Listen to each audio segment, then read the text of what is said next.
नमस्कार दोस्तों, स्वागत है आपका अपने YouTube चैनल मिश्रा IAS में स्पॉन्सर्ड बाय हेडटेक ऑटोमोबाइल। दोस्तों, वीडियो शुरू करने से पहले और अपने इंट्रोडक्शन देने से पहले मैं आपको एक चीज बता देता हूं कि इस चैनल को क्रिएट करने का मोटो मोनेटाइज करना नहीं था, क्योंकि अगर मोनेटाइज करना होता तो हम दूसरे प्लेटफॉर्म को चुनते, like Unacademy, like Telegram and Instagram, all that. तो आप इन चीजों का ख्याल ना लेते हुए सीधे सीधे फोकस करिएगा कि which quality and what thing we are going to provide you all the guys. Okay. तो जैसा कि हमने बताया कि मोनेटाइज उद्देश्य नहीं था, तो ठीक है, क्वेश्चन ये अराइज होता है कि अगर मोनेटाइजेशन उद्देश्य नहीं था तो इतना डिले क्यों किया गया चैनल को। तो हम आपको बताते हैं। दरअसल हमारे जो कोचिंग इंस्टीट्यूट रन करते हैं, लॉकडाउन की वजह से वो अभी शट डाउन है, बच्चे घर पे हैं, तो रिक्वेस्ट आ रही है कि सर कोचिंग इंस्टीट्यूट रन कराने का या कुछ और तरीका, क्योंकि अब डिजिटलाइजेशन चालू हुआ है। अब मुद्दा ये फंसता है कि 2 महीने बीत गए, उसके बाद हमने फिर से शुरू किया, अभी 2 महीने डिले। रीजन ये था कि हमारे जो टीम मेंबर्स थे वो अलग अलग फैकल्टी, जो भी हमारे फैकल्टीज थे वो अलग अलग स्टेट्स में फंसे हुए थे ड्यू टू लॉकडाउन। तो अभी वो कम बैक हुए हैं, तो अभी वो क्वारंटाइन सेक्टर में है। वेल, हमने फिर भी शुरू किया हुआ है अपना जो भी इनिशिएटिव था, क्योंकि कहीं ना कहीं अब डिले हो रहा है और हमारे बच्चों का लॉस हो रहा है। तो जैसे कि हमने आपको चैनल का नाम बताया, हम फोकस करने वाले हैं दो चीजों पे, एक एकेडमिक, दूसरा गवर्नमेंटल जॉब के लिए। एकेडमिक में कौन सा? Lower education, middle education, secondary education, higher education and जो वनडे एग्जाम्स होते हैं उनके लिए प्रिपरेशन फोकस करने वाले दल। तो हम आपको एक चीज बताते हैं, एकेडमिक की अगर हम बात करें, अगर हम एकेडमिक की बात करें तो 6 to 12, उसके बाद डबल IIT, जेई का, मेडिकल का है, एंड पॉलिटेक्निक, UPTU, इन सारी चीजों का हम लोग प्रिपरेशन कराएंगे। और एक चीज और जो इंटरेस्टिंग फैक्ट है वो ये है कि हम जो भी मटेरियल प्रोवाइड करने वाले हैं वो विदाउट सब्सक्रिप्शन। मीन्स अगर हम अपना ऐप, अगर की बात नहीं है, दरअसल हम अपना ऐप लॉन्च करने वाले हैं, लेकिन हम चूंकि फ्री ऑफ कॉस्ट, हमारा जो चैनल है ऑलरेडी स्पॉन्सर्ड है, तो हम फ्री ऑफ कॉस्ट आपको मटेरियल प्रोवाइड कराने वाले हैं। उसके लिए हमें जरूरत है ऐप डेवलपमेंट की अथॉरिटी की, जो हमें गेटवे बना के दे फ्री ऑफ कास्ट के लिए, जिसमें हम अपना सारा मटेरियल अपलोड कर सके। ठीक है, तो वो गेटवे तैयार किया जा रहा है। हम जल्दी आपके बीच में उस एप्लीकेशन के लिए भी अनाउंसमेंट करने वाले हैं। तो उसके बाद हम देखते हैं, हमने एकेडमिक का देख लिया, अब हम देखते हैं कि हम प्रिपरेशन, जो हम प्रिपरेशन करने वाले हैं गवर्नमेंटल एग्जाम्स की, वो किस किस की करने वाले हैं। तो सबसे पहले तो हम यूपीएससी की प्रिपरेशन करने वाले हैं, जिसके लिए आपने कोचिंग, ये जो हमारा चैनल है उसका नाम भी आपने देख लिया होगा, मिश्रा IAS करके। तो आपको यहाँ पे यूपीएससी के लिए, उसके बाद स्टेट PSC, उसके बाद आपको जो फैसिलिटीज मिलने वाली है वो मिलने वाली है पुलिस के लिए, SI, है ना, और उसके बाद BEd, railway exams like ALP, group D and all that, इन सब एग्जाम्स का प्रिपरेशन। और उसके साथ साथ हम आपको देने वाले हैं free of cost material provide करने वाले हैं। वेल, एक क्वेश्चन अराइज होता है कि सर इतनी कंपटीशन और इतना सब कुछ होने के बावजूद हम अपने गोल को अचीव क्यों नहीं कर पाते। हम अगर तत्पर हैं, तो बात दरअसल यहाँ पे आके रुक जाती है कि अगर आप तत्पर हैं किसी चीज को लेके, अगर आप आकांक्षित हैं, अगर आपके अंदर एक श्रद्धा है अपने काम को लेके, तो आप डेफिनेटली अचीव करेंगे। उसका एक ही रीजन है, रीजन सिंपल है, रीजन ये है कि ये सब कुछ खेल किसका है। मैं आपको एक डेफिनेशन क्लियर करने वाला हूँ तुरंत ही। ये सब खेल है, it's a competition between demography competition. क्यों डेमोग्राफी कंपटीशन? इसलिए क्योंकि देखिए, एक समय था जब हमारे पिताजी या उनके पिताजी वगैरह थे, तो गवर्नमेंट जॉब की उतनी होड़ नहीं थी। रीजन, क्योंकि पहले तो 1947 गुलाम, और आज का डेट अगर 2020 की बात करें, इनके बीच की बात करें, तो इसके पहले हमारा देश गुलाम था, और इसके बीच में जब हम आए, फ्री हुए, तो उतना हमारा पॉपुलेशन नहीं था, क्योंकि इसके पहले ही काफी डेथ वगैरह प्लेग की वजह से, इमरजेंसी की वजह से, भुखमरी वगैरह आ गई थी, उसकी वजह से हो गया था। तो ये जो गैप है, इसमें पॉपुलेशन एक्सप्लोजन हुआ। अब पॉपुलेशन एक्सप्लोजन मतलब एक्सपोनेंशियल ग्रोथ ऑफ पॉपुलेशन, वो हुआ तो एक समय था कि जब गवर्नमेंटल जॉब के लिए इतना कंपटीशन नहीं था। लेकिन अभी क्या सिनेरियो है, अभी कंपटीशन बढ़ गया। क्यों? क्योंकि हमारा पॉपुलेशन ग्रोथ हो गया। अभी अगर गवर्नमेंट के लिए वैकेंसी निकलती फॉर एग्जांपल 10,000, तो उस समय एप्लीकेंट जो थे मैक्सिमम 20,000 है। लेकिन अभी अगर हम कंसिडर करें तो ये जो 20,000 है ये बिकम 20 लाख। आई थिंक आप एग्री होंगे इस चीज से। तो आप देख सकते हैं क्या कंपटीशन। लेकिन ये चीज सिर्फ और सिर्फ एक्सक्यूज देने के लिए है। क्यों एक्सक्यूज देने के लिए है? देखिए, अगर 10,000 वैकेंसी निकलती है ना, 10,000 वैकेंसी निकलती है, हम क्यों जाए भाई डेमोग्राफिक कंपटीशन में, क्यों घुसे? क्वेश्चन ये अराइज होता है कि हमें ये इसको देखना है ना, हम इधर क्यों जाए? हम तो रिवर्स गियर में लगा देंगे, वापस क्यों जाए? तो हम इधर जाना चाहेंगे ना, हमें तो अचीव करना है अपने गोल को अचीव करने का मतलब है कि अगर हम इधर डेमोग्राफिक कंपटीशन में जाते हैं 150 सीआर के आसपास जाते हैं, तो हम फंस जाएंगे, इसमें ट्रैप हो जाएंगे। इसमें आ जाएंगे तो हम रिजर्वेशन की तरफ घूम जाएंगे और चीजों के। तो ये एक एक्सक्यूज लेने का तरीका हो गया ना, अपने आप को एक्सक्यूज देने का तरीका हो गया यार कि इतना कंपटीशन है, हम ये हैं, हम फलाना है, ढिमका है, हमें रिजर्वेशन नहीं है, ये है, तो या हमारे पास पैसा नहीं है। तो ये एक एक्सक्यूज है। हम देखते हैं कि हमें 10,000 में से हमें सिर्फ एक सीट चाहिए, है ना, हमें सिर्फ एक सीट चाहिए, हम उस सीट के लिए कम्पीट कर रहे हैं। तो जाहिर सी बात है कि अब आपका कंपटीशन कितना है देख लेते हैं। अगर मान लीजिए कोई भी वैकेंसी 10,000 निकला, 150 सीआर, 150 सीआर और 10,000 का अगर आप डिवाइड कर लेंगे, जो भी रिजल्टेंट निकल के आता है, चलिए हम देख लेते हैं।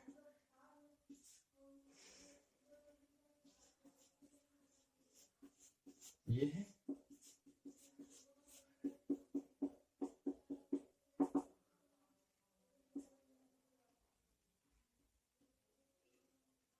ये 1.5 लाख के आसपास समथिंग आ रहा है। 1.5 लाख मतलब 1.5 लाख। अभी आप डेमोग्राफिक की तरफ घूमते तो आपको देखने में ये लगता है कि हम 1.5 करोड़ के बीच में कंपटीशन कर रहे हैं, है ना। लेकिन अब क्या देख रहे हैं कि आप कंपीट कर रहे हैं सिर्फ 150, मतलब 1,50,000 लोगों के बीच में, है ना। तो अब इसमें से आपको एक सीट चाहिए। तो अगर आप प्रिपरेशन कर रहे हैं तो आपको इतना तो गट्स होना चाहिए कि आप लिखने को क्वालिफाई कर लें, है ना। तो आपको कहीं ना कहीं ये क्वालिफाई करना जरूरी है, ठीक है।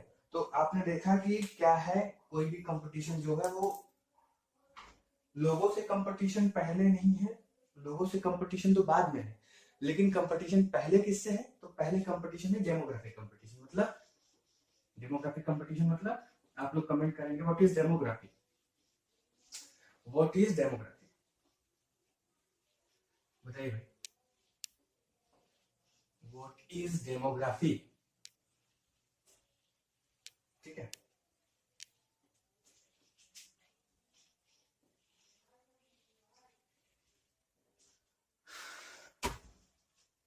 देखिए, डेमोग्राफी का डेफिनेशन, ये चूंकि इंटरैक्टिव सेशन है तो हम डेमोग्राफी का डेफिनेशन आपको देंगे, एक कीवर्ड देंगे। देखिए, वीडियो ऐसा बनने वाला है और चैनल ऐसा होने वाला है कि अगर आपको पढ़ने का मन भी ना भी रहे तो भी हम आपको इंटरटेन करके इस तरीके से पढ़ाने वाले हैं कि आप ना चाहते हुए भी इंटरटेनिंग के रूप में आप इसको पढ़ लेंगे, अचीव कर लेंगे जो आप अचीव करना चाहते हैं।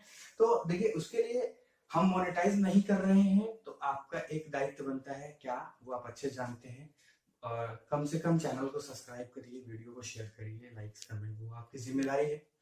और इसके लिए मैं इंसिस्ट नहीं कर रहा हूँ। क्यों? क्योंकि मुझे पता है कि इंसिस्ट करने से नहीं होने वाला है, क्योंकि अगर आप पढ़ने वाले हैं तो आप डेफिनेटली करेंगे, पहली बात। दूसरी बात ये है कि आज का सिनेरियो जो चल रहा है वो ये है कि अगर हम वाइन्स की वीडियोस बनाते हैं, अगर हम इंटरटेनमेंट की वीडियोस बनाते हैं, अगर हम स्लैंग जो होता है, अब्यूजिव स्लैंग्स जो होते हैं उनका वीडियोस बनाते हैं, तो बिना कहीं आप चैनल को लाइक सब्सक्राइब करते हैं, वीडियो को लाइक करते हैं, कमेंट करते हैं, शेयर करते हैं, ये बिना कहे होता है। तो ये इंटरटेनमेंट के लिए। लेकिन अगर आप पढ़ने वाले हैं, अगर आप वास्तव में कुछ अचीव करना चाहते हैं, तो हमें ये कहने की जरूरत नहीं है कि आप चैनल को सब्सक्राइब करिए, definitely you will subscribe that, है ना। तो हम इन बातों को डिस्कस ना करते हुए हम आगे बढ़ते हैं। तो आपने बताया नहीं भाई what is demography, tell us what is demography, कौन बताएगा? Very good Shreyansh, very good. Yes, the study of population, study of population, study of population of a nation is called demography. कभी कभी पूछा जाता है एग्जाम्स में, चाहे हाई लेवल के एग्जाम्स हो या लोअर लेवल के एग्जाम्स, डेमोग्राफी क्या होता है। तो एक्चुअली में डेमोग्राफी होता ये है कि पॉपुलेशन की जो स्टडी होती है, जिसे जनगणना बोलते हैं, उसे हम क्या बोलते हैं इंग्लिश में, डेमोग्राफी। ये कब होता है, ये कब से इनिशिएट हुआ था, इट वॉज इनिशिएटेड, ये सबसे पहले तो हर 10 साल में होता है। पिछला जो सेंसस हुआ, जो जनगणना हुआ था, पॉपुलेशन सेंसस हुआ था, वो कब हुआ था, दैट वाज इन 2011। और नेक्स्ट कब होने वाला है, 2021। तो ये हर 10 साल के बीच में गैप के अंदर होता है। तो ये आपको जानना जरूरी है, ठीक है। तो इस समय सबसे अच्छे कंडीशन में कौन सा स्टेट है भाई, डेमोग्राफिक में सबसे अच्छी कंडीशन में कौन सा स्टेट है। अगर हम बात करें लिटरेसी रेट की और मेल फीमेल सेक्स रेशियो की बात करें, तो कौन सा स्टेट बढ़िया है इस समय। और अभी कोरोना के बीच में भी आप लोगों ने सुना होगा कि अच्छा बेहतर प्रदर्शन कौन सा स्टेट कर रहा है, अच्छा रिकवरी रेट किसका है, अच्छा वो है केरल का। किसका, केरल का। तो हमने देखा डेमोग्राफिक कंपटीशन क्या होता है और उसके बारे में थोड़ी सी चीजें हमने रखी। एक्चुअली ना ये जो डेमोग्राफिक कंपटीशन था, ये शुरू हुआ था शायद 1874 के अप्रॉक्स समथिंग में, I am not sure about that. और उसके बाद 1881 से ये लगातार, उस समय ये सक्सेस नहीं हुआ था, उस समय ये सक्सेस हुआ था। फिर 1881 से कंटिन्यू हर 10 साल पे, 1881 से फिर 1891, फिर 1901, फिर 1911, 1921, 1931, 1941, 1951, 1961, 1971, 1981, 1991, 2001, 211। कितने हुए, 1 2 3 4 5 6 7 8 9 10 11 12 13 14। अभी जो सेंसस होने वाला है वो कौन सा, 15वां सेंसस होने वाला है। और हमारा जो 2011 का सेंसस था, उसका जो थीम था वो क्या था, वो थीम था आर सेंसस आर फ्यूचर। क्या था, आर सेंसस आर फ्यूचर, ठीक है। तो भाई अगर आप वीडियो देख रहे हैं तो कम से कम चैनल को सब्सक्राइब तो कर ही सकते हैं, वीडियो को लाइक करें, ठीक है। अब हम बात करते हैं जिसके लिए चैनल को इनिशिएट किया। हम देखने वाले हैं सबसे पहले सिंपल वे में, क्या देखने वाले हैं सिंपल वे में, हम देखने वाले हैं कि हमारा यूपीएससी का सिलेबस क्या है। सबसे पहले हम यूपीएससी का सिलेबस देखेंगे, सिलेबस के क्या क्या क्राइटेरियाज होते हैं, और बड़ी सिंपल वे में, बहुत टिपिकलिटीज नहीं, क्योंकि टिपिकल लोग इसको बनाते हैं। देखो एक एग्जांपल देता हूँ, थोड़ा समझना, मजेदार चीजें हैं। हिटलर का नाम सुना होगा ना, जर्मनी, नाम तो सुना ही होगा, फेमस नाम है, तानाशाह। एक्चुअली उसने एक असेंबली बुलाई थी, जब वो तानाशाही अपने ड्यूरेशन में था, तो उसने एक असेंबली बुलाई। उस असेंबली में उसने एक मुर्गी लिया, बहुत फेमस स्टोरी है। मुर्गी का पंख उसने निचोड़ दिया, निकाल दिया, और उसके बाद मुर्गी को फेंक दिया असेंबली के सामने, उस सभा के सामने उसने मुर्गी को फेंक दिया। उसके बाद उसके आगे आगे कुछ दाने गिराते हुए आगे बढ़ने लगा।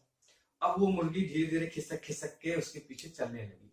बहुत फेमस स्टोरी है। अब इसका मोरल क्या निकल के आता है, मोरल ये है, उसने उस समय इसका मोरल ये दिया कि देखिए ये जो मुर्गी है ये हमारी पॉपुलेशन है, ये हमारी जनता है, ये हमारी जनसंख्या है जो हमारे पीछे चल रही है। कब चलेगी, जब हम इसको पहले तो क्या बनाएंगे, अपाहिज बनाएंगे, उसके बाद हम इसको जिंदा रहने के लिए थोड़ी थोड़ी चीजें। तो आज का जो सिनेरियो है, ये कंपटीशन क्यों अराइज हो रहा है, ये आपको डर खौफ, डॉक्टर के पास आप जाते हैं तो डॉक्टर पहले आपको डराता है, डॉक्टर पहले आपको डराता है, यार ये तो ऑपरेशन, कोई भी डॉक्टर आपको पहले छोटी थेरेपी में यार इट्स वेरी सिंपल ऐसा कुछ नहीं बोलता, वो पहले आपको डराता है। तो डरने का कुछ नहीं है, ये बहुत ही सिंपल है, वाकई में बहुत सिंपल है। लोग कंसंट्रेट नहीं हो पाते हैं, जिसकी वजह से वो अचीव नहीं कर पाते हैं।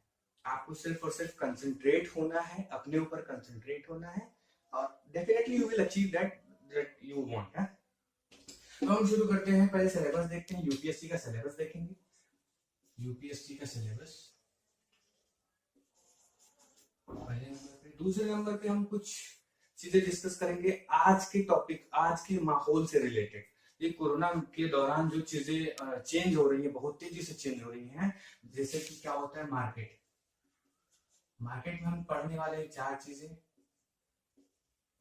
सब इकोनॉमिक्स रिलेटेड टर्म्स है ये, these are the economics related terms. तो हम इनको देखेंगे, जिसमें आता है इन्फ्लेशन, नाम तो सुना ही होगा आपने, इन्फ्लेशन, डिफ्लेशन, रिसेशन, और last but not least stagflation. Okay, ये पढ़ने वाले हैं। और इसके साथ ही साथ हम देखने वाले हैं कि इसको कंट्रोल कैसे किया जाए। ये जो टर्म्स हमारे हैं, इनको कैसे कंट्रोल किया जाए, और उसके बाद गवर्नमेंट ने जो भी रिसेंटली प्रोग्राम लॉन्च किए हैं, हम उसके बारे में देखेंगे। उसको देखते साथ में हम डिस्कस करेंगे एंटरप्रेन्योरशिप के बारे में। Entrepreneurship, okay. तो हम पहले इनिशिएट करते हैं about our syllabus of UPSC. नाम तो सुना ही होगा अपने आप में, एक बहुत बड़ी हस्ती UPSC stands for union public service commission. Actually जो लोग बोलते हैं कि I am preparing for IAS, actually वो करेक्ट स्टेटमेंट नहीं होता, बिकॉज हम देखते हैं कि क्यों करेक्ट स्टेटमेंट नहीं होता। एक्चुअली में होता ये है कि he is not or she is not preparing for IAS, actually because she cannot or he cannot decide their future na. After cracking the UPSC, she is going to select in IFS or IPS or IAS. She cannot decide it is not a previously decided ना, तो पहले हम decide नहीं कर सकते, इसके लिए हम पहले नहीं बोल सकते कि I am not preparing for IAS or I am preparing for IAS। तो हम कह सकते हैं कि I am preparing for civil services, I am preparing for UPSC और state PSC. Okay, simple way में, ठीक है। तो हम कह सकते हैं कि यूपीएससी का सिलेबस तो बहुत ही कॉमन चीजें हैं, हम जानते हैं, बहुत नॉर्मल चीजें हैं। पहला क्या, जिसे हम बोलते हैं भाई प्रीलिमिनरी एग्जाम, एग्जामिनेशन। दूसरा क्या है भाई, मेंस एग्जामिनेशन।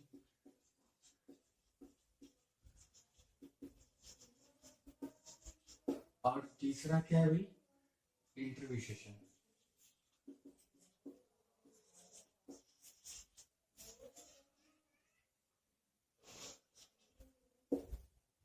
इंटरव्यू सेशन, ठीक है। तो हम पहले बात करते हैं प्रीलिमिनरी सेशन में।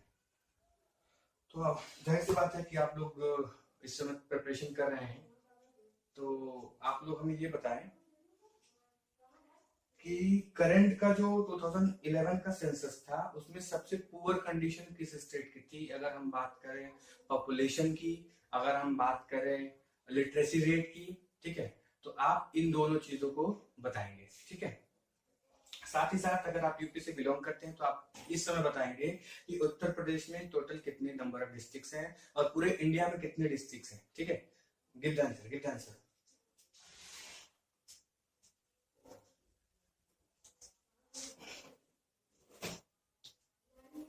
चलिए, कमेंट पास। हम लोग शुरू करते हैं प्रीलिमिनरी की। देखिए, प्रीलिमिनरी में भी 2 पेपर होता है हमारे यूपीएससी में, 3 portion, preliminary examination, mains examination और इंटरव्यू सेशन। अब प्रीलिमिनरी एग्जाम की बात करते हैं। प्रीलिमिनरी में भी 2 पेपर, पहला पेपर होता है जिसे बोलते हैं GS, general science, general study. दूसरा जो पेपर होता है उसको बोलते हैं C SAT. Okay, C SAT. जो हमारा जीएस होता है वो कितने मार्क्स का होता है, 200 मार्क्स का। और जो हमारा सी सैट होता है वो कितने मार्क्स का होता है, वो भी 200 मार्क्स का होता है। इसमें आते हैं टोटल 100 क्वेश्चन, जीएस में आते हैं 100 क्वेश्चन, और इसमें कितने क्वेश्चंस आते हैं, 80 क्वेश्चन। देखिए, जो सी सेट होता है वो हमारा क्वालिफाइंग पेपर होता है, it's only a qualifying paper. Qualifying paper, इसमें आपको 33% मार्क्स लाना ही लाना है। क्यों? क्योंकि अगर आप इसको नहीं लाते हैं तो आपकी कॉपी चेक नहीं होगी, आपकी कॉपी रिव्यू में नहीं जाएगी। तो हम बात करते हैं सी सेट। सी सेट में क्या होता है, आपका इंटरपर्सनल कम्युनिकेशन, कंप्रिहेंसिव स्किल्स और एनालिटिकल रीजनिंग, है ना, जनरल एबिलिटी, ये सारी चीजें, बेसिक न्यूमेरेसी, जो मैथमेटिक्स से कॉमन टर्म्स रिलेटेड होते हैं, वो सारी चीजें आपके किसके अंदर आती है, सी सेट में। तो बेटर आपने सी सेट समझ लिया और बचा सिर्फ जीएस। अगर हम जीएस को समझ लेते हैं तो हमारा कौन सा सेशन खत्म हो जाएगा, प्रीलिमिनरी हमने क्वालिफाई कर लिया, प्रीलिमिनरी हमने क्वालिफाई कर लिया। आपने देखा, अच्छा इन दोनों में भी नेगेटिव मार्किंग है भाई, 1/3। अगर 3 क्वेश्चन गलत करते हो तो 1 का नंबर कट जाता है, बहरहाल 1 क्वेश्चन का नंबर कट जाता है। तो अब हम बात करते हैं जीएस की। तो जीएस में देखिए हमारा क्या क्या आता है। जीएस में तो पहले आता है, शुरू कर सकते हैं, पॉलिटी, कॉन्स्टिट्यूशन, ज्योग्राफी, उसके बाद आता है वर्ल्ड ज्योग्राफी, हिस्ट्री, हिस्ट्री में भी एंशिएंट हिस्ट्री और मेडिकल हिस्ट्री, और फाइनली मॉडर्न हिस्ट्री। तो देखिए फोकस हमें करना है मॉडर्न हिस्ट्री पे, क्योंकि मैक्सिमम जो नंबर ऑफ क्वेश्चंस पुट किए जाते हैं वो कहां से, मॉडर्न हिस्ट्री से ही पुट किए जाते हैं। तो we will focus on modern history. तो हमारा पॉलिटी हुआ, ज्योग्राफी हुआ, हिस्ट्री हुआ, उसके बाद हम पढ़ेंगे इकोनॉमिक्स, उसके बाद हम पढ़ेंगे जनरल साइंस, जनरल साइंस, फिर हम पढ़ेंगे टेक्नोलॉजी, फिर हम पढ़ेंगे करंट अफेयर, फिर हम पढ़ेंगे बायोडायवर्सिटी एंड क्लाइमेट चेंज। ठीक है, ये सारी चीजें हम पढ़ने वाले हैं। तो हमने देखा कि हमारा जो प्रीलिमिनरी एग्जाम है वो 2 भागों में, पहला सी सेट, दूसरा जीएस। सी सेट में क्या 200 नंबर का होता है, 80 क्वेश्चन आते हैं, ये क्वालिफाइंग है, 33% मार्क्स लाना कंपल्सरी। यदि आप ये नहीं लाते हैं तो ये आपको कॉपी जाएगी ही नहीं रिव्यू में, और अगर कॉपी नहीं जाती है रिव्यू में तो आप वैसे ही डिस्क्वालीफाई कर लीजिए। मान लीजिए आपने सी सेट क्वालिफाई किया, फिर इसका रोल आता है। इसका रोल क्यों आता है, अब ये फिल्ट्रेशन प्रोसेस है, it's nothing but the filtration process. Filtration process कैसे, अब आपने ये क्वालिफाई किया हुआ है तो अब आपका जो कंपटीशन होगा वो यहां से होगा। मेरी जो आपको बनेगी कि अब अगले राउंड में कौन जाने वाला है, इस राउंड में मेंस एग्जामिनेशन में कौन बैठने वाला है, कौन रोल लेने वाला है, वो कौन डिसाइड करेगा, जीएस। अब आप अज्यूम करिए कि आपने जीएस भी क्वालिफाई कर लिया, आपने मेरिट लिया, आप मेरिट लिस्ट में आ गए, आपने मेंस एग्जाम के लिए आपका जो नॉमिनेशन है वो हो गया। ठीक है, तो हम देखने वाले हैं कि हमारा मेंस में क्या क्या होता है। तो इतनी बातें क्लियर है भाई, इतनी बातें क्लियर है। हमें याद है अभी एक क्वेश्चन हमने आपसे पूछा हुआ था, that what is the condition of state which is having a very poor rate of literacy. बताइए, उस राज्य के बारे में बताइए जिसकी लिटरेसी रेट बहुत पुअर है।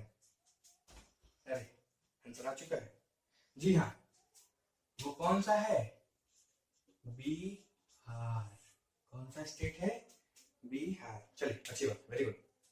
ओके, हम देखते हैं मेंस के बारे में। देखिए मेंस में बेसिकली होता क्या है, मेंस हमारा 9 पेपर का होता है।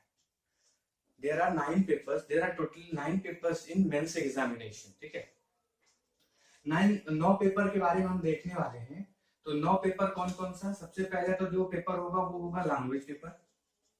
ध्यान से समझिएगा इन चीजों को। लैंग्वेज, ये जो शुरू के 2 पेपर होंगे वो सिर्फ क्वालिफाइंग पेपर होंगे, that are only for qualifying in nature. ठीक है, वो क्वालिफाइंग इन नेचर होगा। तो उसमें आता है लैंग्वेज पेपर, तो आप लैंग्वेज चूज करेंगे, लैंग्वेज पेपर।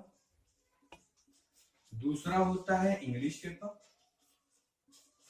दोनों में आपको 25% मार्क्स लाना ही लाना है, तभी जिस तरीके से हमने सी सेट के लिए देखा था उसी तरीके से इसके लिए भी देखेंगे। तो ये हुआ, और ये जो हमारा मेंस होगा ये कितने मार्क्स का होगा, 1750, टोटल 1750 नंबर का होगा।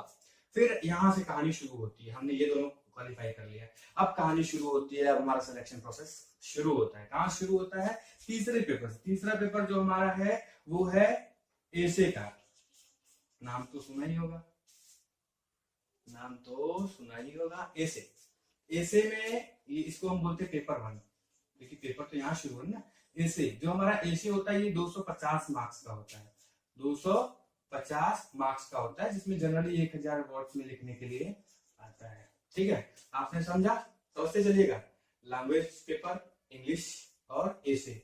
चौथा होगा वो कौन सा पेपर होगा? पेपर 2। पेपर 2 ये दोनों क्वालिफाइंग थे। पेपर 1, पेपर 2 किसका होगा? देखिए पेपर 2 होगा आपका जीएस का, जिसमें आएगा Indian heritage and culture, history, geography and world geography. ठीक है, Indian heritage, culture, history, geography, है ना। हिस्ट्री में भी world history, Indian history, geography में भी इंडियन ज्योग्राफी, वर्ल्ड ज्योग्राफी। ठीक है, ये टोटल आपका जो होगा ये भी आपका कितने मार्क्स का होगा? It's all about 250 marks. ठीक है, और ये सब ये जो प्रिलिमिनरी एग्जामिनेशन था वो कौन सा था? वो एमसीक्यू टाइप क्वेश्चंस थे, लेकिन इसमें अब आपको रिटन लिखना भी होगा, तो उसका वर्ड्स तो इसमें डिसाइडेड है 1000 वर्ड्स। अब पांचवा, 4 पेपर हो गए, पांचवा पेपर, और पेपर कौन सा? ये पहला था, दूसरा था ये पेपर P3। पेपर 3 जो हमारा होने वाला है वो जीएस सेकंड का होने वाला है। जीएस, ये जीएस फर्स्ट था, ये जीएस सेकंड, जिसमें आपका आने वाला है governing system, constitution, polity, social justice and all that. ठीक है, ये भी आपका 250 मार्क्स का, ये भी आपका 250 मार्क्स का। छठवां जो आपका पेपर होने वाला है वो जीएस 3 का होने वाला है। जीएस 3 मतलब science and technology, economics, development. GS 3 science and technology, जो आपने प्रिलिमिनरी में पढ़ा हुआ था उसी को ब्रीफ में पढ़ना है, उसी को ब्रीफ में पढ़ना है। तो आपका जो जीएस 3 पेपर होगा, मतलब paper number 6, and in GS जो कि काउंट होगा आपके मार्क्स में, वो जीएस 3 होगा। तो science and technology and economic development, biodiversity, ठीक है, security threat and disaster management. अगला 7वां पेपर जो है वो रिलेटेड है आपका 7वां, और पेपर जीएस नंबर 4, जीएस 4 वो है ethics, integrity and aptitude. Ethics, integrity and aptitude. ये भी कितने नंबर का? 250 मार्क्स का। तो आप वीडियो अगर देख रहे हैं तो पेपर पेन लेके बैठ सकते हैं, जो भी इंपॉर्टेंट चीजें बताई जा रही हैं उसको आप अपने यहाँ पे नोट कर सकते हैं मेमोराइज करने के लिए। ठीक है, तो हमने 7 पेपर देख लिए, अभी 2 पेपर और बाकी है। तो एक सेकेंड ना, और मार्क्स काउंट करते चलिए। अभी काउंट हम लोग कर लेंगे कि टोटल 750 मार्क्स किधर से आए। ठीक है, तो हम देखते हैं, हमने जीएस 4 देख लिया। अब हम नेक्स्ट पेपर देखेंगे, पेपर नंबर 8 होगा। वो पेपर जो 8 आपने सुना होगा इसके बारे में, पेपर नंबर 8 ऑप्शनल के बारे में सुना होगा सबने, ऑप्शनल के बारे में सुना होगा सबने। What is optional? वो आप चुनते हो। पेपर नंबर 8 और पेपर नंबर 9 वो भी ऑप्शनल, जो आप चुनते हो, ये दोनों ऑप्शनल होंगे। ये भी कितने मार्क्स का होगा? 250 मार्क्स। ये भी कितने का होगा? 250 मार्क्स। अब अगर आप काउंट करते हैं तो टोटल आप काउंट करके देख लीजिए, टोटल कितने का हुआ? 750 मार्क्स का। टोटल जो हमारा मेंस एग्जाम हुआ वो कितने का हुआ? 750 मार्क्स का। तो इसमें 2 पेपर क्वालिफाइंग नेचर के थे, जिसमें 25% मार्क्स लाना जरूरी था, और बाकी पेपर क्या थे? गवर्निंग मार्क्स थे, जिनमें आपको गवर्न करना, जिनमें आपको अचीव करना नेसेसरी था। तो अब हम अगली बात चलते हैं। मान लीजिए हमने प्रिलिमिनरी का देख लिया, जिसमें क्या था? जीएस था और सीसेट था, उसी को हमने मेंस में लाया, लेकिन ब्रीफली लाया। तो हमने देखा कि टोटल 1750 था, 9 पेपर होने वाले थे, जिसमें पेपर 1, पेपर 2 क्वालिफाइंग था, और लास्ट का जो 8वां 9वां था वो ऑप्शनल था, और बीच के जो थे जीएस 1, जीएस 2, जीएस 3 और जीएस 4 वो सारे अपने सीसेट के जो जीएस पेपर थे उसी का एक्सटेंशन था, उसी के बारे में ब्रीफ इंफॉर्मेशन था कि आपने कहां से किसके बारे में क्या क्या इंफॉर्मेशन गैदर की है। ठीक है, तो हमने देखा कि हम मेंस भी क्वालिफाई कर ली। अब हम पहुंचते हैं फाइनल राउंड में। फाइनल राउंड के बारे में हम देखते हैं। तो देखिए, अगर आप 2 पेपर क्वालिफाई कर लेते हैं, और इसमें अगर की बात नहीं है, अगर आपने पढ़ा है ठीक से, यहाँ पे अगर वर्ड यूज कर सकते हैं, क्योंकि अगर आपने पढ़ा है तो क्वालिफाई करना ही करना है, क्योंकि अगर आप यूपीएससी के लिए प्रिपेयर कर रहे हैं तो इफ वाला जो वर्ड है उसको अपने डिक्शनरी से हटाना होगा। क्यों? क्योंकि कोई भी यूपीएससी एस्पिरेंट अपने लाइफ में कभी एक्सक्यूज नहीं लेता। ठीक है, अगर आपको यूपीएससी क्रैक करना है तो सबसे पहले काम करिए अपने लाइफ से एक्सक्यूज वाला जो सेशन है उसको निकालते। ठीक है, अब हम बात करते हैं इंटरव्यू सेशन की। देखिए, ये इंटरव्यू सेशन है, इसमें 3 राउंड होते हैं, 3 चीजें चेक की जाती है। सबसे पहला जो होता है वो conversation with candidate with board of directors of UPSC. UPSC के जो बोर्ड ऑफ डायरेक्टर होते हैं उनके साथ क्या होता है, कन्वर्सेशन होता है। मतलब आपने बहुत पुराना क्वेश्चन है, बहुत सदियों से चला आ रहा है, और आज भी अगर आप कोई भी एस्पिरेंट है इंटरव्यू वगैरह देने जाते हैं तो पूछते हैं, एक कॉमन क्वेश्चन है, tell me something about yourself.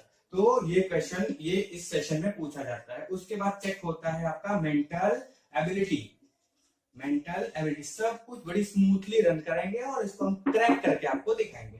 तो हमारा सेशन होता है मेंटल एबिलिटी का। दूसरा राउंड जो होता है वो मेंटल एबिलिटी का होता है। और थर्ड बट नॉट लिस्ट ये है personal suitability of candidate for job. जो जॉब हम प्रोवाइड करने वाले हैं, किस जॉब के लिए हमारा जो कैंडिडेट है वो सुटेबल है या नहीं है, अगर है तो किस जॉब के लिए है। उसके बाद एक मजेदार फैक्ट ये है, यूपीएससी की जो गवर्निंग काउंसिल होती है, जो बोर्ड ऑफ डायरेक्टर्स होते हैं, वो अपॉइंटमेंट नहीं करते।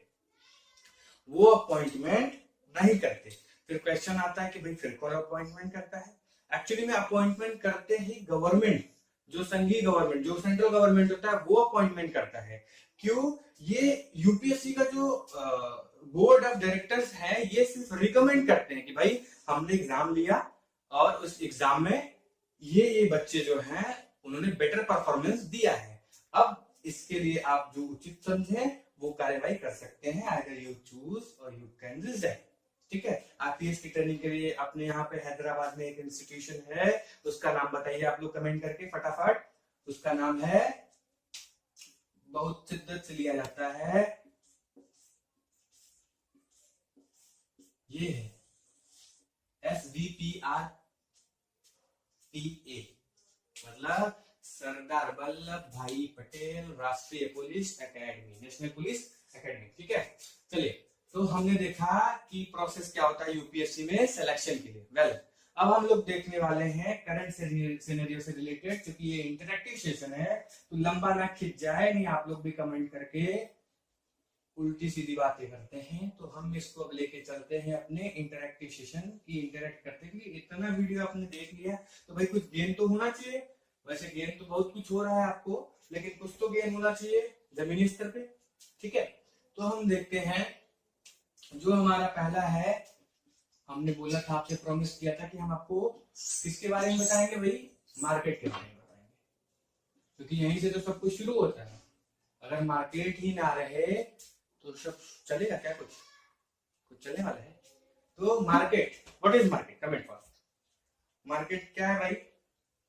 What is market? Tell me what is market? Market क्या है? तो देखिए, मैंने कुछ लोगों से पूछा जो यूपीएससी का प्रिपरेशन कर रहे थे, और उनसे इंटरेक्शन भी हुआ। लेकिन यहाँ तक कि मैंने कुछ ऐसे एस्पिरेंट्स को देखा who are preparing for UPSC and even though they are educating the UPSC aspirant। ठीक है, तो ये अच्छी बात है भाई, सब कुछ अभी सिलेक्शन कभी होने वाला है वो बात की बात है, लेकिन लाइफ जो है सर्वाइवल के लिए कुछ तो चाहिए, तो वो ठीक है, अच्छी बात है। लेकिन उनके पास बेसिक इंफॉर्मेशन नहीं है। मैंने पूछ लिया भाई व्हाट इज मार्केट, ये क्वेश्चन अराइज करने का। अभी आप इकोनॉमिक्स वाले स्टूडेंट से भी पूछेंगे ना तो वो भी इसको क्लेरिफाई नहीं कर पाएंगे। रीजन इज वेरी सिंपल, वो एक रटा रटाया एग्जाम, मतलब आपको डेफिनेशन देते हैं। देखिए, 2 टर्म बता रहा हूं, लेकिन जो डेफिनेशन होता है मार्केट का वो दोनों का कोलैबोरेशन होता है। क्या कोलैबोरेशन होता है? देखिए, a market is a place where the collaboration of a seller and a buyer, ध्यान दीजिएगा, बायर और सेलर का कोलैबोरेशन हो। लेकिन अब आप हमें बताइए कि सिर्फ कोलैबोरेशन होने से, सिर्फ गैदरिंग होने से क्या मार्केट चलेगा? अगर आप मार्केट में जाएं, घूमे टहलें और उसके बाद मार्केट से कुछ गेन ना करे, कुछ ले ना, कुछ खरीदे ना, कुछ बेचे ना, तो क्या मार्केट सरवाइव करेगा? नहीं। तो फिर क्या होता है, उसका दूसरा जो टर्म है वो ये है, market is a place where the exchange of goods and services takes place. Goods and services takes place. तो आप लोग समझ गए। अब इन दोनों के कोलैबोरेशन को हम क्या कहते हैं? मार्केट। मतलब जहां सेलर भी हो, जहां बायर भी हो, और वहां पे क्या takes place? Exchange of goods and services takes place. तो ये सारी चीजें होंगी तभी वो एक गुड मार्केट का एग्जांपल होगा, otherwise that can not be defined under the definition of market. Well, अब हम आगे बढ़ते हैं। हमारा जो अगला टर्म है मार्केट से रिलेटेड है वो क्या है? हमने आपको पहले ही बताया था कि हम कॉमर्स रिलेटेड कुछ टर्म्स, टर्मिनोलॉजी जो है उसको डिस्कस करने वाले हैं। और आई गारंटी कि हमसे बेहतर, भाई गलत बोल दिया, हमसे बेहतर हो सकता है कोई, लेकिन बेहतर वो होता है जिसकी बात आपको अच्छे से समझ में आ जाए। तो अगर हमारी बात आपको अच्छे से समझ में आ जाती है तो जाहिर सी बात है हम आपके लिए अच्छे हैं, और अगर किसी और ट्यूटर की बात आपको अच्छे से समझ में आती है तो वो आपके लिए अच्छे हैं। बहरहाल हम अपने स्टूडेंट्स की बात करते हैं, ठीक है। तो हम बात करते हैं मार्केट की, बात कर लिए, हम बात करते हैं मार्केट रिलेटेड टर्मिनोलॉजी की। तो जो सबसे पहला टर्मिनोलॉजी आता है वो होता है इन्फ्लेशन। इन्फ्लेशन। आप लोग तब तक कमेंट करके बताइए what is inflation. Hindi inflation, महंगाई। महंगाई। फिर आता है डिफ्लेशन। Deflation, comment fast. इन चारों का डेफिनेशन मुझे लिखते लिखते आ जाना चाहिए। उसके बाद आता है रिसेशन, और चौथा जो है वो है स्टैगफ्लेशन। चौथा क्या है टर्म? स्टैगफ्लेशन। पहला, दूसरा, तीसरा और चौथा। बताइए। महंगाई। महंगाई। What is inflation? कॉमर्स के भी स्टूडेंट्स देख रहे हैं जी। थोड़ा सा खोल दो। बस बस बस बस, ठीक है, चलिए। हाँ, तो इन्फ्लेशन की बात करते हैं। देखिए, हम एक चीज, इन चारों टर्म बहुत सिंप्लीफाई करके आपको बताने वाले हैं। बस आप थोड़ा सा केयरफुल होकर अगर देखेंगे इन चीजों को तो आपको सब चीजें समझ में आ जाएंगी। देखिए, इसके लिए इन चारों के लिए बस एक टर्म है। सबसे पहले एक टर्म होता है एट कांस्टेंट प्रोडक्शन। मतलब जो हमारा उत्पादन है वो क्या है? वो कांस्टेंट है। मतलब हमारा जो प्रोडक्शन है वो क्या है? कांस्टेंट है। कंपनियां 10 पैकेट अगर बिस्किट बनाती है पार्ले जी का, तो हम उसी पैकेट पे ही मार्केट की स्टडी करने वाले हैं, ठीक है। तो हम बात करते हैं एट ए कांस्टेंट प्रोडक्शन। अभी जितने भी टर्म्स बात करेंगे वो किस पे बात करेंगे? At a constant production. ये आपने समझ लिया तो ये चार टर्म समझ जाएंगे, और इसको समझने में कुछ नहीं, ये सिर्फ सिंपल टर्म है कि अगर कंपनी जो गुड्स बनाती है, for example he is manufacturing about, और the company is manufacturing about 100 pieces of their goods, then we will consider all these terms at the constant manufacturing, ठीक है।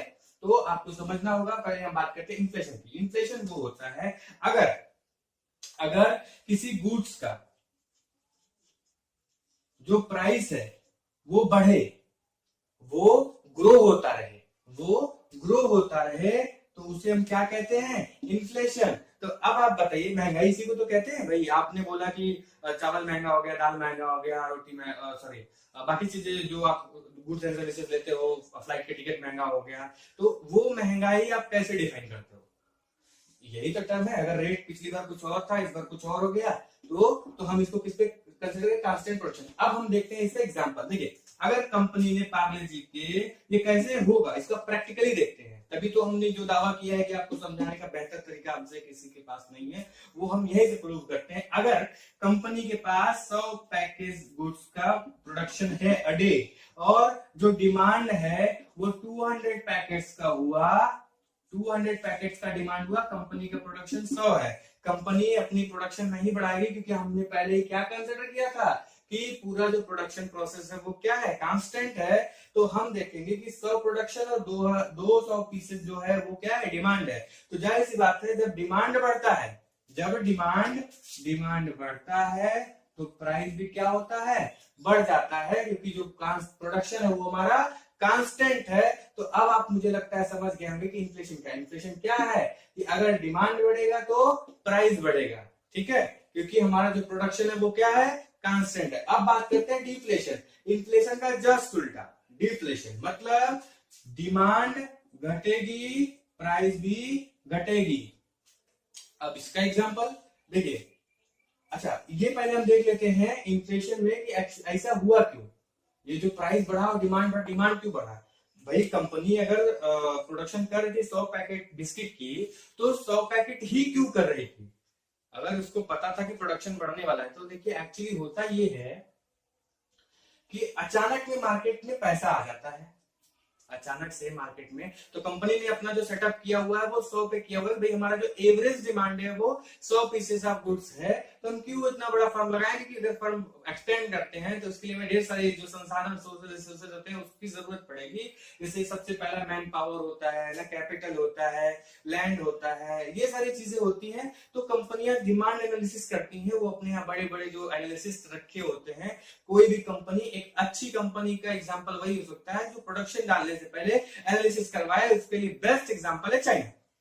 हम कभी खाली होकर इस पे डिस्कस करेंगे कि चाइना जो गुड्स उसके यहाँ नहीं भी होता है। अगर मैं एक एग्जांपल दूं कि इंडिया में अगर एक पेन बनता है, इंडिया में वो पेन 10 रुपए का है, आप वही पेन से मैन्युफैक्चरिंग सब कुछ वही चीज अगर वहां से लेते हैं तो आपको 5 रुपए में मिलता है। तो हम इसके बारे में एक वीडियो अलग से बनाएंगे कि आखिर में ऐसा होता क्यों है कि वहां पर उनका प्रोडक्शन नहीं है, वो यहाँ से ले जाते हैं, फिर उसके बाद चूंकि उनकी कॉपिंग नेचर होती है, लेकिन वो कैसे इतना चीप में मैन्युफैक्चर करते हैं वो चीजें तो हम देखेंगे। लेकिन यहाँ पे हम कांस्टेंट प्रोडक्शन इसीलिए लेके चल रहे हैं कि हमारा जो डिमांड है वो कांस्टेंट था, तो कंपनी ने भी कांस्टेंट प्रोडक्शन की, इसी के आसपास फ्लक्चुएशन रहेगा। तो भाई एक काम करते हैं, एक फैक्टर ऑफ सेफ्टी लेके इतना प्रोडक्शन हम रखते हैं, ठीक है।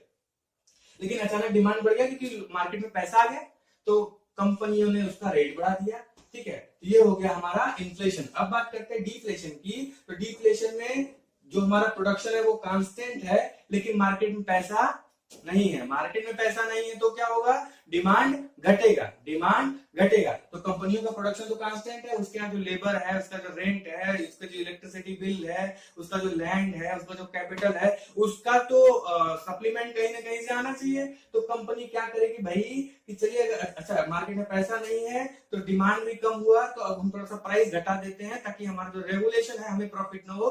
कंपनी सर्वाइव करती रहे, लेकिन इस तरह में हमने देखा कि प्राइस क्या हुआ, गिर गया, प्राइस हमारा गिर गया। प्राइस क्यों गिरा, क्योंकि डिमांड गिर गया। डिमांड क्यों गिरा, क्योंकि हमारे मार्केट में पैसे की कमी हो गई, ठीक है। अब हम बात करते हैं रिसेशन को हिंदी में कहते हैं मंदी। नाम तो सुना ही होगा, मंदी क्या होता है कि जब दो क्वार्टर दो तिमाही मतलब 3 महीना, तो 2 गुणे 3 बराबर 6 महीने। अगर 6 महीने लगातार तक डिफ्लेशन रहता है मार्केट में, किसी भी मार्केट में, if the deflation continues in a market at the time period of 2 quarter means 6 month, then that time period is called recession, मंदी, ठीक है। तो हम अभी बात करने वाले हैं मंदी पे ही बात करेंगे हम लोग। तुरंत बात करने वाले हैं एक इन्फ्लेशन पे बात करेंगे, उसके बाद तुरंत हम लोग बात करेंगे रिसेशन पे, इन्फ्लेशन और रिसेशन पे, क्योंकि ये अभी करंट से रिलेटेड है। बाकी हम लोग जब ब्रीफ डिस्कशन करेंगे इसका तो अलग से ब्रीफ वीडियो बनाएंगे। ये सिर्फ इंट्रोडक्शन वीडियो था कि जिसका इंटरेस्ट ना भी हो वो देख ले कि भाई क्या होता है एक्चुअल में यूपीएससी में या अदर एग्जाम्स में। इट्स नथिंग, हमने पहले बताया, it's nothing but demographic competition between you and the others. तो आपको अपने से बेहतर प्रूफ करने के, दूसरों से बेहतर प्रूफ करने के लिए क्या करना है, 150 करोड़ लोगों से फाइट नहीं करना है, आपको सिर्फ 1,50,000 लोगों से कंपटीशन करना, ठीक है। तो हम बात करते हैं स्टैगफ्लेशन की। तो स्टैगफ्लेशन जैसे कि डिफ्लेशन से रिसेशन कनेक्टेड था, उसी तरीके से स्टैगफ्लेशन से इन्फ्लेशन रिलेटेड है कि यहाँ पे प्राइस भी बढ़ा, लेकिन इसके साथ साथ और क्या बढ़ने वाला है, अनएम्प्लॉयमेंट, मतलब कि डिमांड भी बढ़ेगा, प्राइस भी बढ़ेगा और साथ साथ अनएम्प्लॉयमेंट बढ़ेगा। ठीक है, अगर किसी भी मार्केट में डिमांड बढ़े और प्राइस बढ़े उस गुड्स का और उसके साथ साथ उसका क्या बढ़ जाए, वहां पे उस मार्केट में या उस लोकेलिटी में अनएम्प्लॉयमेंट बढ़ जाए, तो उसे किसका नाम देते हैं, स्टैगफ्लेशन का। उसको किसका नाम देते हैं, स्टैगफ्लेशन का। ठीक है, अब हम बात करते हैं इन्फ्लेशन।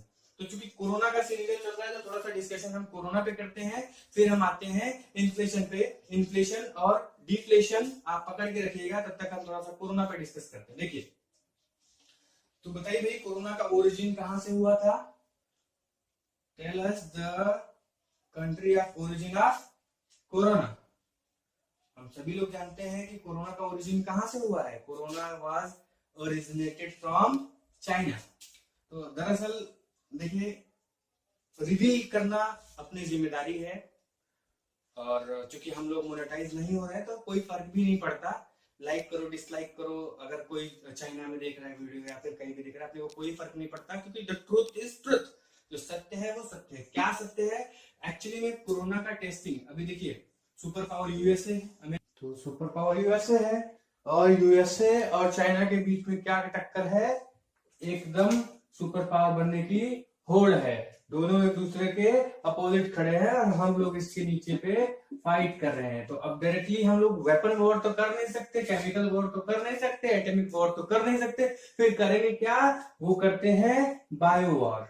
तो ये बायो वॉर है। फिलहाल अब इस पे भी एक नया वीडियो बनाना पड़ेगा, क्योंकि बहुत लंबा टॉपिक है। ठीक है, तो हमने देखा इन्फ्लेशन, डिफ्लेशन, रिसेशन, स्टैगफ्लेशन। इसको कंट्रोल कैसे करते हैं वो भी देख लेते हैं, और उसके साथ साथ हम लोग इंटरप्रेन्योरशिप और आत्म भारत मिशन के बारे में देख लेते हैं। इसको कंट्रोल कैसे किया जाता है? जब आपके यहाँ बाल्टी में पानी भर जाता है तो आप टैप टाइट करते हैं। इसका मतलब ये है कि जब मार्केट में पैसा ज्यादा होता है, मार्केट में पैसा ज्यादा होगा तो डिमांड बढ़ेगी, डिमांड बढ़ेगी तो प्राइस बढ़ेगा। और ये कौन सा सिनेरियो था? ये था इन्फ्लेशन का। इसको कंट्रोल करने के लिए मार्केट में पैसा अगर कम हो, मार्केट में पैसा कम कैसे होगा? आरबीआई गवर्निंग बॉडी है, वो अगर टैप को टाइट कर दे, पानी के टैप को टाइट कर दे, पैसे की टैप को टाइट कर दे, उस सिनेरियो में क्या होगा? और टाइट कैसे होगा? टाइट होगा कैसे? मार्केट में जब रेपो रेट बढ़ जाएगा, इंटरेस्ट रेट बढ़ जाएगा, तो ऑलरेडी पैसा जो है वो कमी होने लगेगी और डिमांड घट जाएगा। डिमांड घटने के साथ साथ क्या होगा? प्राइस भी अपने ओरिजिनेट पे आ जाएगा। उसी के साथ साथ डिफ्लेशन को कंट्रोल करने के लिए क्या करते हैं? डिफ्लेशन को कंट्रोल करने के लिए मार्केट में पैसे को फ्लो कराते हैं। फ्लो कैसे कराते हैं? अभी आत्म भारत मिशन के थ्रू आपने देखा कि 10% का जो जीडीपी है अपना, 10% जीडीपी वो खर्च हो रहा है किस पे? आत्मनिर्भर बनाने पे। देश को आत्मनिर्भर बनाने में जो है 20 लाख रुपए। तो आप कमेंट करिए फिर से भाई कि अपने इंडिया का जीडीपी इस समय कितना है। तो हमने देखा यूपीएससी के बारे में, उसका सिलेबस क्या होता है, उसका सिलेक्शन प्रोसेस क्या होता है, मार्केट क्या होता है, इन्फ्लेशन, डिफ्लेशन, रिसेशन, स्टैग्फ्लेशन, कंट्रोल उसके कैसे है, कौन बॉडी है, गवर्निंग बॉडी कौन है, इंटरप्रेन्योर्स क्या होते हैं, और उसके साथ साथ गवर्नमेंट ने अभी रिसेंटली कौन सा प्रोडक्ट लॉन्च किया है। अब हम आपको बताते हैं थोड़ा सा अपने बारे में। अपने बारे का मतलब अपने चैनल के बारे में। हमने शुरू में ही बताया था थोड़ा सा, क्योंकि वीडियो का एंडिंग है, बहुत ज्यादा अगर खींचते वीडियो को तो हो सकता है कुछ लोगों के लिए बोरिंग हो जाए, क्योंकि एंटरटेनिंग वीडियो तो है नहीं, एजुकेशनल वीडियो है। तो कुछ लोग हो सकता है डिसलाइक करे, कुछ लोगों को पसंद ना आए, तो उसकी परवाह ना करते हुए फिलहाल हम बताते हैं। अगर आपको कोई क्वेश्चन है, कोई क्वेरी है, तो आप सीधे कमेंट बॉक्स में पूछिए। हमारी जो टीम है वो ऑलरेडी एक टीम बनाई गई है जो कमेंट सेक्शन को ऑलरेडी वॉच करती रहती है, ऑन द स्पॉट रिएक्शन देती है। और अगर आपको कोई प्रतिक्रिया देना है, सुझाव देना है, सजेशन देना है, तो वहीं पे आप हमें दे सकते हैं।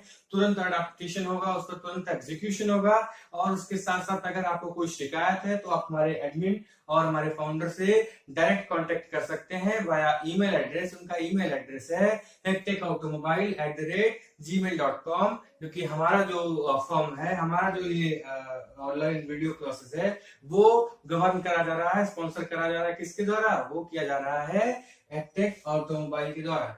तो guys please like the video, subscribe the channel and support us. Thank you so much and keep watching for a future update regarding the updated upstated things. Thank you so much. Jai Hind.